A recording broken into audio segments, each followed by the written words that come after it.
4 பாட்டு ரொம்ப நல்லா இருக்கு. ரொம்ப நல்லா இருக்கு. கட்டி பிடிச்சாராம். எம்ஜிஆர் கட்டி பிடிச்சாராம். கட்டி பிடிச்சி பாட்டு ரொம்ப நல்லா இருக்கு. நம்ம சேர்ந்து பண்ணுவோம். சேர்ந்து பண்ணுவோம்னு சொன்ன உடனே எம்.எஸ். சுதா சொல்றாரு. அப்படியே எனக்கு ஆனந்த கண்ணீர் வந்துருச்சு.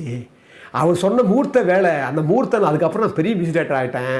அது மட்டும் இல்லை, அது கடைசி வரைக்கும் ஏகப்பட்ட படம் நானும் அவரும் சேர்ந்து பண்ணோம். அப்போ சொல்கிறாரு எம்.எஸ். விஸ்வநாதன், எவ்வளோ பெரிய உயர்ந்த பண்பு எம்ஜிஆருக்கு. என்னை வேணான்னு சொன்னார், அவனை ஏன் போட்டிங்கன்னு சொன்னார். ஆனால் பாட்டை கேட்ட உடனே அவர் நினச்சிருந்தா, அவர் சொல்கிறாரு எம்.எஸ். விஸ்வநாதன், அவர் நினச்சிருந்தா என்னை வரவழைச்சி வீட்டில் பாராட்டியிருக்கலாம், இல்லை கம்பெனிக்கு வரவழைச்சி என்னை பாராட்டியிருக்கலாம்.